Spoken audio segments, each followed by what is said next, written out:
Hallo zusammen, Manu Outdoor ist Outdoor. Es ist so schön, es ist Sommer, es hat geregnet, es ist feucht, den Pflanzen geht es gut. Und ich bin heute hier in meinem Camp, mega cool. Schön bist du dabei. Manu Outdoor ist Outdoor.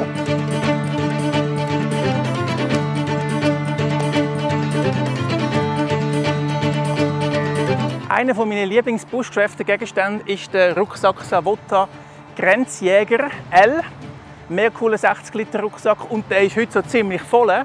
Und heute möchte ich euch mal meine Lieblings-Bushcrafting-Gegenstände vorstellen. Also ich würde sagen, wir schauen mal rein, was ich alles da drin habe. Let's go!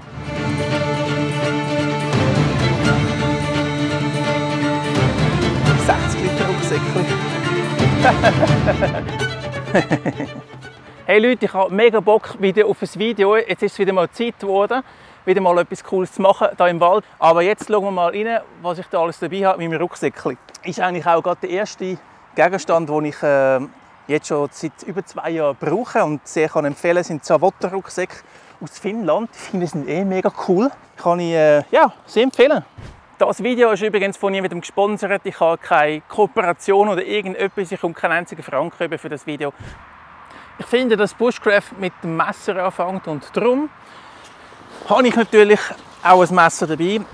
Yakit Military Edition Yakit Knife 2. Ja, so sieht es aus, mein aktuelles Lieblingsmesser und das wird sicher auch noch lang so bleiben. Es ist ein richtig cooles Outdoor-Messer, es ist mega robust. Ich kenne es vielleicht vom Weidler, der Weidler hat das auch, der Gerhard, und der Gerhard ist Fan und so bin ich auch drauf gekommen. Ich habe bis jetzt immer nur ein Candy-Schliffmesser gehabt. Ich habe mal noch eins mit einem Flachschliff. Ich finde das Messer richtig geil, weil es eine Kydex-Scheide hat. Dazu gibt. Schön wäre es, wenn es noch einen Dengler dazu hätte. Wenn man das Ganze noch ein bisschen tiefer haben. Gibt es da leider nicht, aber es ist eigentlich so auch recht angenehm zum Tragen auf jeden Fall. Moment, vielleicht muss ich ein bisschen etwas richtigstellen. Es ist mein Lieblingsmesser, ja, aber da gibt es noch etwas anderes. Da gibt es noch das da, und zwar das Brisa L-Max mit Candy-Schliff. Mein teuerstes Messer. Nachher kommt das, aber das ist einfach ein ganz schönes Bushcrafter-Messer. Mega, mega scharf und das ist eigentlich das Schnitzmesser. Oder Bushcrafter-Messer schlechthin, finde ich, von mir. Ich finde, das ist einfach der Hammer. Das Messer ist der absolute Burner. Das hier ist mein Outdoor-Tier, kann man sagen. Mit dem mache ich alles und das ist so ein bisschen mein Beauty, mein schönes Messer. Das sollte man zwar nicht, aber ich weiss, aber es ist mir fast ein bisschen schade, um es mit rauszunehmen, aber es ist so scharf, das ist so ein geiles Messer. Ja, ich bin jetzt ein bisschen im Dilemma, ich bin ja kein Messerkanal oder so, ich mache auch kein Review über das Messer, aber das Brisa Trapper, das ist so geil zum Schnitzen und zu allem. Das ist mein Bushcrafter-Messer und das nehme ich an Bushcrafter-Treffen mit so als Vorführmesser. Ja. Das Candy-Schliff finde ich richtig geil, weil er so gut zum Schärfen ist. Mit dem Leder bringe ich das so schnell und so gut wieder mega scharf an. Ja, ich habe es nicht immer dabei, wegen der Scheide unter anderem. Weil ich finde die schön, aber es sitzt nicht richtig. Also es sitzt schon, aber man muss ein bisschen aufpassen. Es sitzt nicht ganz fest. Ich weiß nicht, vielleicht schon ein bisschen ausgeklärt. Vielleicht kann ich das mal behandeln. Vielleicht kann Mountain Man mir irgendetwas in die Kommentare schreiben. Das ist von Mountain Man auch. Ich bin sehr Fan von Mountain Man. Es ist ein super Messer, aber ich muss ein bisschen aufpassen. Es geht relativ easy raus. Und wenn ich das schüttle, geht es am Boden. Und mir geht es darum, wenn ich das im Rucksack drin habe oder sonst irgendwo oder mal dran komme, es kommt relativ locker raus. Und ich muss irgendetwas machen, dass es nicht einfach rausgeht, weil das Teil ist so scharf, das wird mir gerade den ganzen Rucksack zerschneiden. Ja, Micarta ist einfach ein schönes Messer. Flachschliff vom Yakit ist gut für alles, mit Holz und so. Aber rein Schnitzmesser ist das Candy-Schliff immer besser.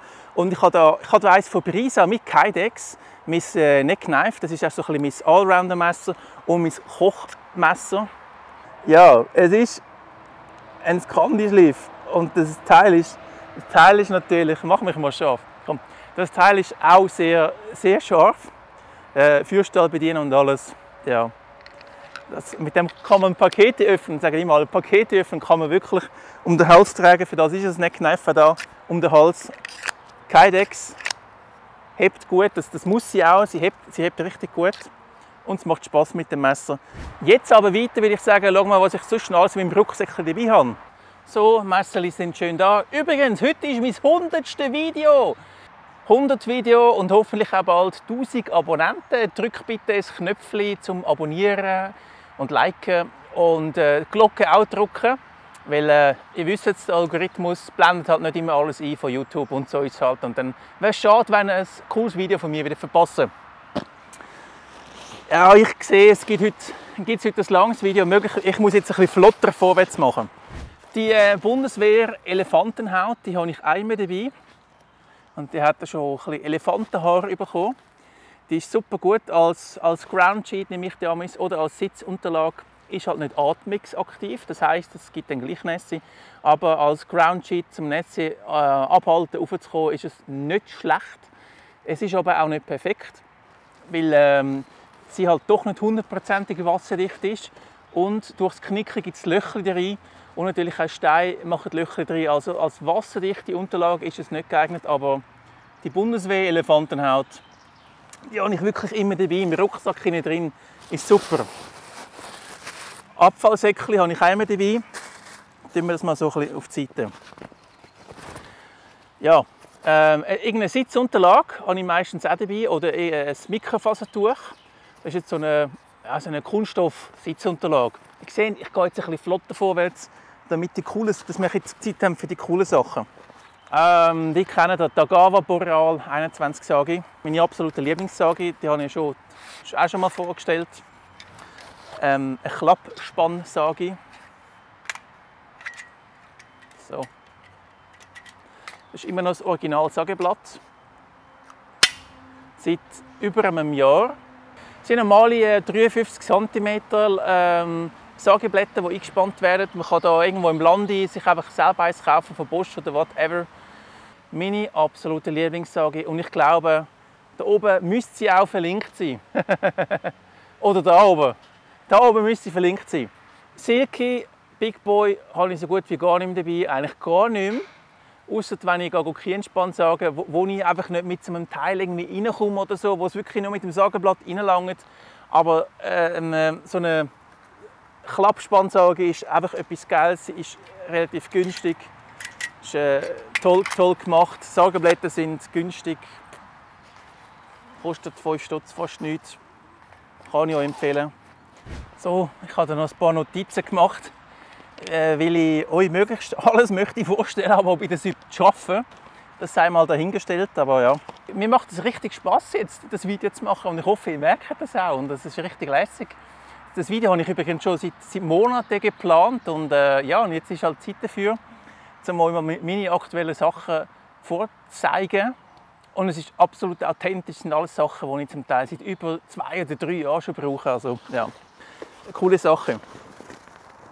Also, was haben wir denn noch in meinem schönen Rucksäckchen drin? Ihr kennt es. Die billige Miltec Axt, die heisst MT Pro 40 oder so, glaube ich. Schaut mal da oben rein. Da seht ihr auch einen Beitrag darüber, über meine Buschschrift Einsteiger-Sachen, die ich empfehlen kann. Die hat so einen Griff von etwa 45-40 cm. Und die Axt habe ich also wirklich fast immer dabei. Es ist eine Billig-Axt, es ist ein Nylon-Griff. Ich habe jetzt aber schon seit über 2 Jahren schon im Einsatz. Und ich würde sie absolut wieder kaufen. Und ich bin sogar so weit, dass ich sage, ich kaufe sie mir nochmal, einfach zur Sicherheit, dass sie definitiv nicht ausverkauft oder so ist. Also, ja, mittlerweile habe ich da irgendwie auch schon ein halbes Museum an Axt und so. Das Einzige, was mir noch fehlt, ist noch eine Wikinger-Axt, aber das ist eben die Miltec-Axt, die Billig-Axt. Das ist einfach ein keilförmiger Schliff, den die hat. Und vorne leicht ballisch. Eine Kopie von der Fiskars. Irgendwie Fiskars X7, X10 oder so, irgendwas. Ja, das ist ja das, was ich meistens im Wald mache. Ich tue Holzspalten, vielleicht sonst irgendwie noch ein paar Ästchen wegmachen. Aber ich brauche sie vor allem zum Feuerholz machen, zum Spalten. Und für das ist die mit 600 Gramm Kopfgewicht perfekt. Ja, das ist eine Axt, die so ein bisschen taktisch relativ gut zu der Agave, was sie angeht, dazu passt. Zum Savotta-Rucksack kann ich sie rein tun, auf der Seite, sie passt gut dazu. Sie ist unauffällig, sie sieht aus wie ein Werkzeug, aber ich hoffe, dass ich irgendwann noch mal eine andere Axt finde, eine, die ein bisschen mehr Bushcrafter-like ist, Outdoor. Ich habe ja Hultafors Hultan mit 500 Gramm, aber die hat mir einfach zu wenig Punch. Und ich finde es jetzt gefährlich, ganz ehrlich. Die mit dem keilförmigen Schliff, die tut sich sofort im Holz festbeissen, festkeilen, und das macht ein Hultafors nicht, wo so ein bisschen konvex oder konkav oder whatever Anschliff hat. Die fängt dann erst da hinten an zu spalten, und die spaltet bereits schon da vorne bei der Sekundärphase der Axt. Das ist einfach weniger Verletzungsgefahr mit der. Und vor allem, sie macht das, was sie sollte, und vor allem für mich passt sie mit der Spaltwirkung. Darum habe ich die dabei und nicht Hultafors. Ich finde es eigentlich mega schade. Die Hultafors würde mir optisch eigentlich besser gefallen, die kleine, aber ich habe die dabei. So ist es halt auch, man soll damit hier. Was man dabei hat, das hast du dabei, und das, was keinen Spass macht, auch wenn es teurer war, das ist mir dann gleich, das lasse ich daheim.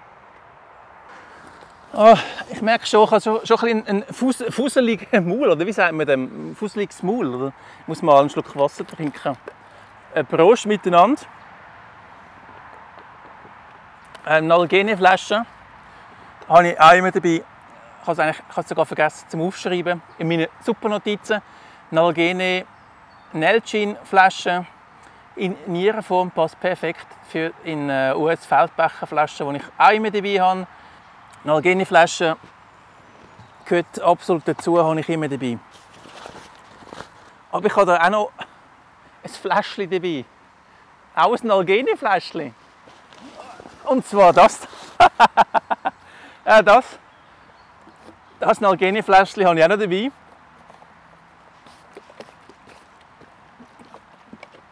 An dieser Stelle ein lieber Gruß am Busch links. Ja, Overnighter mit dir war cool und dort hat er eben auch, er hat nur so eine Flasche dabei gehabt. 2 Liter Wasser, ein Overnighter auf 1100 Meter, höchster Punkt Basel-Landschaft. Wir gehen immer wieder campen im Napfgebiet und sonst irgendwo. Jetzt sind wir gerade vor einem Monat im Napf gewesen. Dort sind auch die Napfvideos entstanden. Ich bin aber nachher nochmal im Napf gewesen, von einer Woche. Auch Overnighter, Goldgruppe. Aber dort haben wir so Kanister dabei gehabt und so Faltkanister, schon alles ein bisschen ausprobiert im Campingbereich. Und erstens mal stinkt das Gummizeug, das fängt an zu stinken, tut es das zwar ein bisschen. Ist aber extrem unpraktisch, wenn du so einen Megakanister hast mit einem Hahn. Du musst den irgendwie aufstellen. Zum Nachfüllen ist es unpraktisch. 10 Liter Kanister ist schwer. Zum einfach mal schnell frisches Wasser holen ist so etwas perfekt. 2 Liter. Oder für einen Overnight ist es gut, kann man noch mit den anderen verbinden. Dann hat man 3 Liter und das lange zum Kochen und so. 3 Liter pro Tag sollte man übrigens haben. Ich kann sie eben einfach reinstellen in den Rucksack, und wenn der Rucksack sowieso so ein bisschen viereckig oder quadratisch ist es perfekt. Das Teil steht. Kann man noch Chlortabletten rein tun, wenn man das will, und dann kann man das auch mehrere Wochen oder Monate aufbewahren. Glück auf, all meine lieben Abonnenten, Prost miteinander auf 100 Videos. Ja, wir haben es stimmt, wir haben etwas zu feiern. Und vielleicht sogar auch mit dem Video 1000 Abonnenten, wer weiß. Also jetzt gerade bei diesem Video drehen. Also das Video kommt an dem Wochenende raus, wo ich das aufgenommen habe. Schon 1-2 Tage später. Also jetzt ist Freitag und es kommt am Samstag oder am Sonntag. 16 Abonnenten fehlen mir noch für 1000. 1000, das wäre cool, 1000. Ich freue mich auf 1000. 1000 ist ein Meilenstein, das ist wichtig. Und so ein bisschen Feedback für euch ist immer wichtig. Schreibt jetzt in die Kommentare rein, bitte. Ja, und nein, ich kann nachher nicht monetarisieren, das kann ich nicht, noch nicht. Weil ich habe zwar dann 1000 Abonnenten, die habe ich eigentlich schon fast, aber ich muss auch 4000 Stunden Watchtime haben innerhalb von einem Jahr, und das ist recht anspruchsvoll, und das habe ich noch nicht. Dort bin ich so bei 2750, 2800, also schaut meine Videos, bitte schaut alle Videos und unterstützt mich. Aber egal. Irgendwann kommt das auch, und dann kann ich Werbung schalten, weil Werbung kommt sowieso am Anfang und am Ende, und so verdiene ich wenigstens noch ein paar Rappen. Während dem Video muss ich nicht unbedingt Werbung machen. Also, Ah, übrigens mega schön hier im Wald. Ich genieße es richtig. Es ist angenehm, es ist sehr schön. Ich habe vorne da unten im Feld noch ein bisschen Rehli gesehen, so heiß. Und sonst hat es ja da immer Rehli. Ich bin da mega gerne. Ich wollte unbedingt da eine Overnight bald mal machen in der Hängematte. Hängematte, ja. All die Gegenstände sind eigentlich so Tagestouren-Gegenstände. Ganz vergessen zu sagen, Tagestouren-Gegenstände. Und das ist nicht das Gleiche, was ich dabei habe, wenn ich eine Overnight mache oder 2-3 Tage unterwegs bin.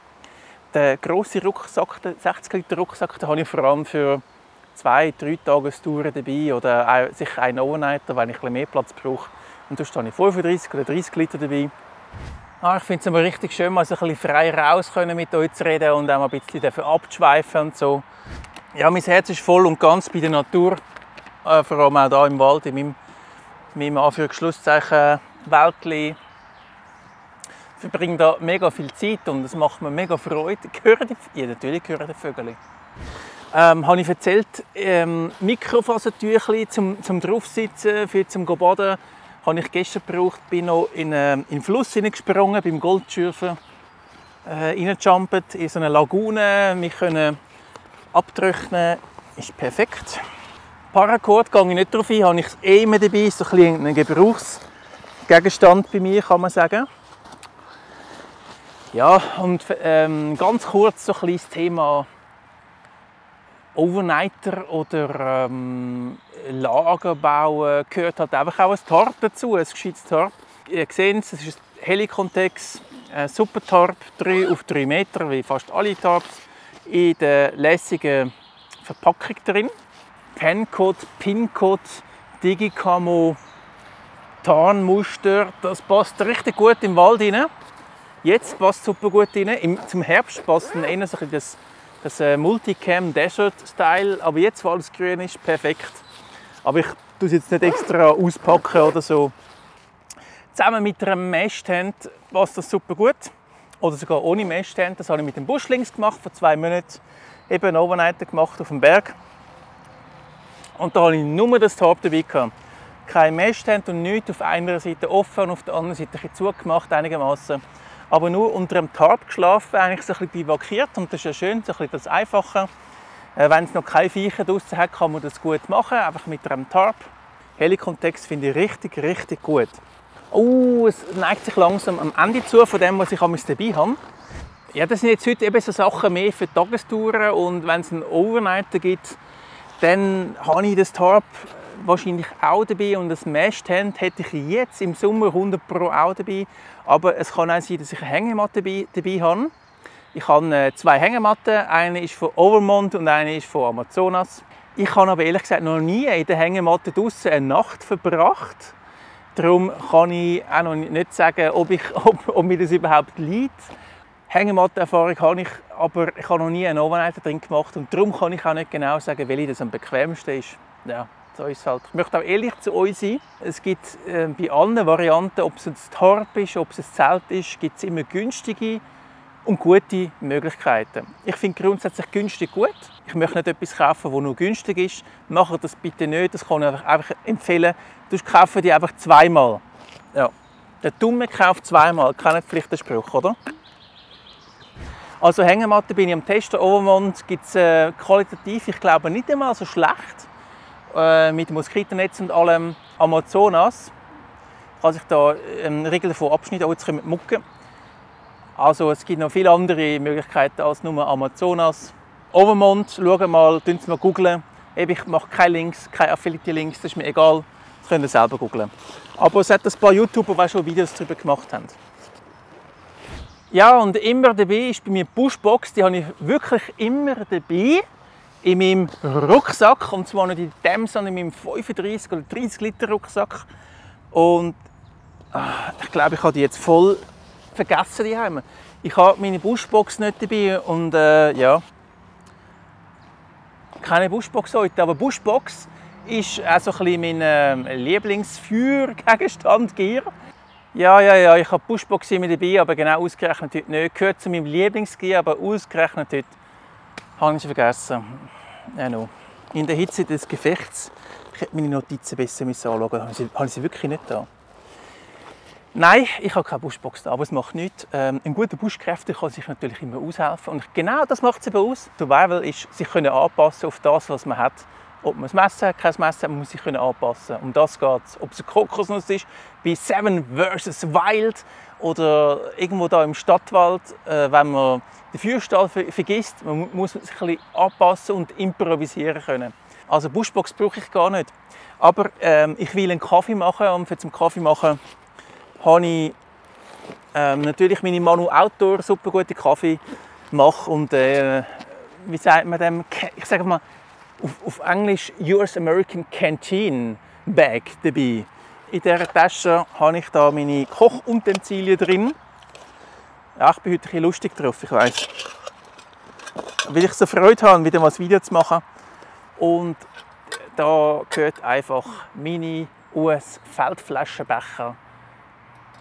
Ich sage nicht Gamelle, in der Schweiz an mir sagt man Gamelle. Das ist keine Gamelle, das ist eine Tasse. Und die ist natürlich auch immer am Start bei mir. Wasser drin machen, für zum etwas kochen. Natürlich mit Patina, je dunkler, desto besser. Das wird richtig zelebriert und ist übrigens auch wichtig. Erzähle ich euch gerade wieso. Aber weil der aus Edelstahl ist und liebe Leute, kaufen nur Edelstahl, kein Aluminium, weil Aluminium ist so giftig irgendwie, ich weiß es auch nicht. Ja, irgendwie, ja, seit das bekannt ist, dass Aluminium eben nicht so gesund ist. Nehmen Edelstahl. Edelstahl ist auch einfach zum Reinigen, oxidiert nicht so krass wie Aluminium und wird matt.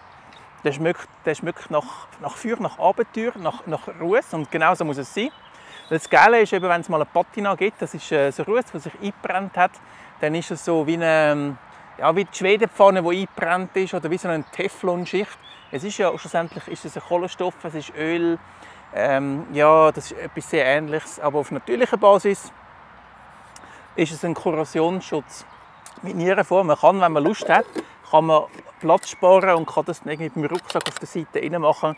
Das passt perfekt ineinander rein und für das ist es wahrscheinlich auch gedacht. Man muss nicht, man kann aber auch kann man da irgendwie so ein bisschen Gewürz rein tun oder so, wie ich das zum Beispiel gemacht habe. Habe ich immer dabei.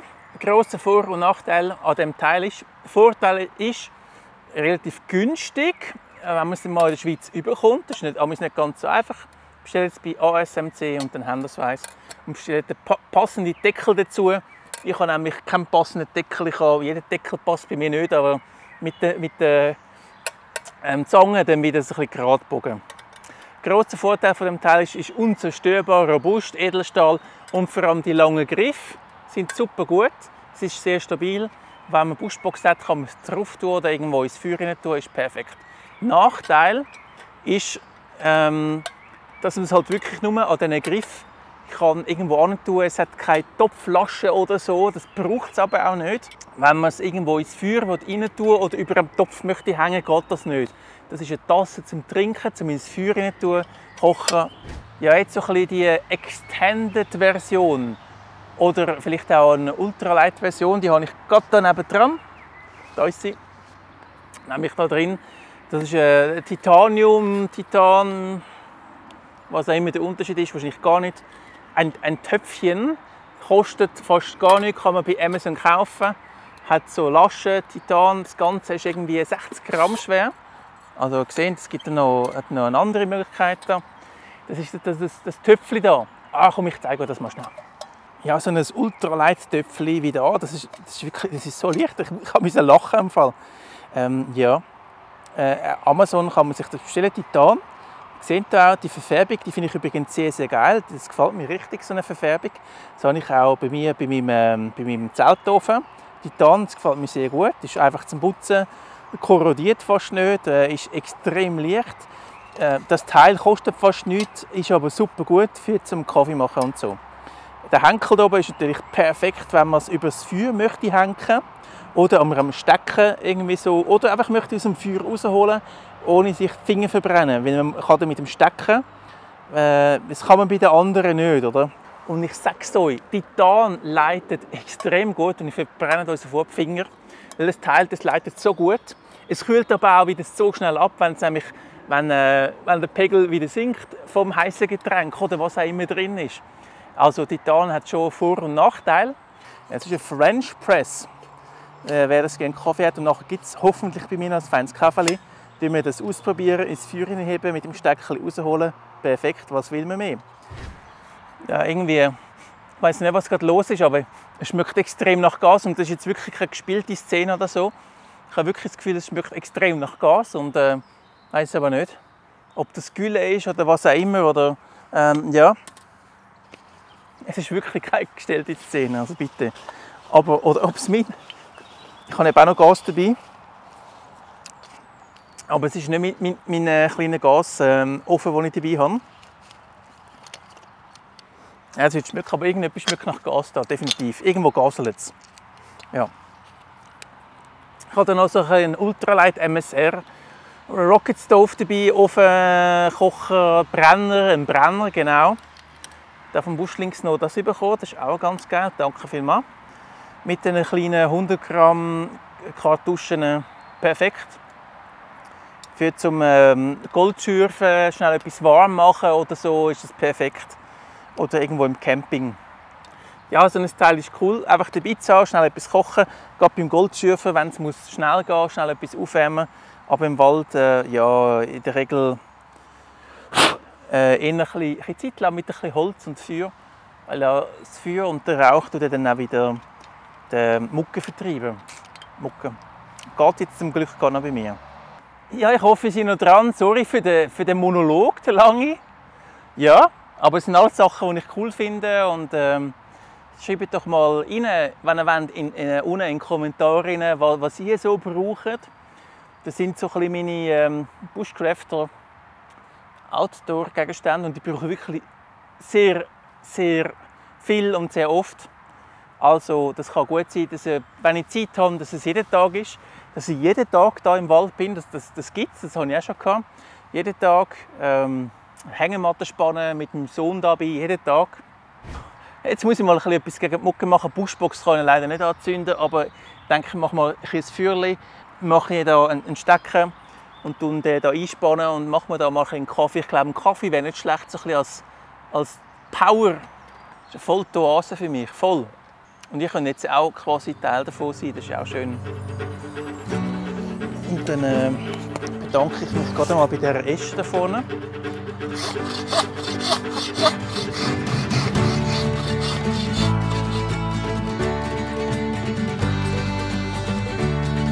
Und ich bin hier im Eschenwald, es hat da sehr viele Eschen. Und ja, vielleicht ist das genau der Pilz da, der Eschenpilz. Also, Waldprofis schreiben es rein. Ja. Irgendetwas ist speziell an der. Sehen Sie das? Es geht wie Butter durch.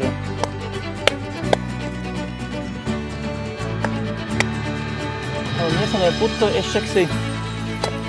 Krass! Also das ist schön und gut, wenn die Esche so easy peasy durchgeht, aber irgendetwas stimmt nicht, das ist ein bisschen komisch. Es ist ja nicht so tragisch, aber es ist 100 Pro, oder es ist ziemlich sicher, ist es eine Esche. Es passt alles dazu, aber die ist extrem weich. Und sie ist oben runtergekommen. Ich weiß nicht, ob sie eventuell krank ist oder ob Eschenholz, wenn es nass ist, ganz nass ist, das ist nass und schwer, ob es halt auch sehr, sehr schnell spaltbar ist. Also da habe ich übrigens auch noch Esche, gell? Also da ist der Vergleich. Es ist die genau gleiche Rindenform, es ist die gleiche Struktur, es sind die gleichen Pilze, die da sind. Es ist alles gleich. Das ist das Esche, das ich sonst habe, das hart ist, und die da ist einfach. Ja, ich finde, für die alle, die die Natur gerne haben, ist schon noch wichtig und gut, dass man so ein bisschen bestimmen kann, was man findet, was man sieht, achtsam unterwegs ist. Ich habe da ein bisschen Kienspan gefunden und der ist richtig schön, schon verzuckert, harzig. Es wird wie Benzin brennen.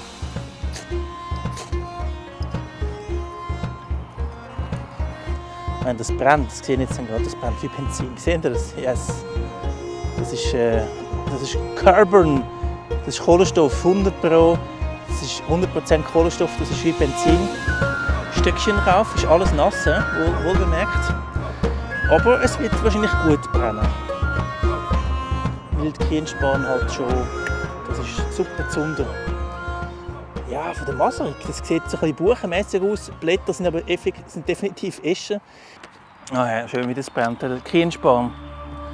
Der Kienspan ist immer das Beste. Ist natürlich, ist gegen Mucke. Schmeckt super gut. Kienspon, ich liebe Kienspon.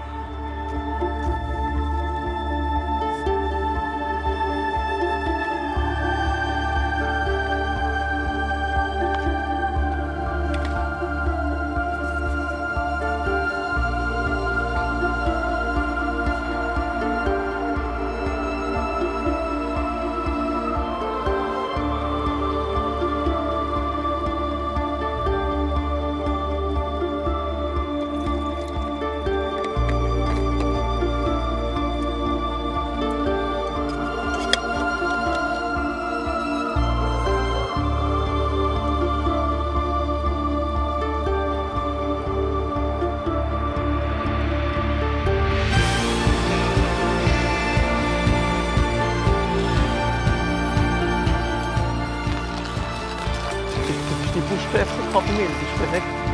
Beam. So, so. Super.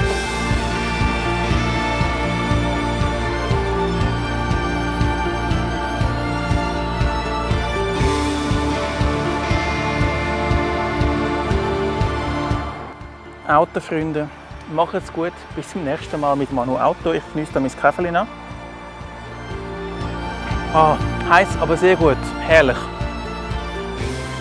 Ja, sehr fein. Ciao zusammen, macht's gut, bis zum nächsten Mal.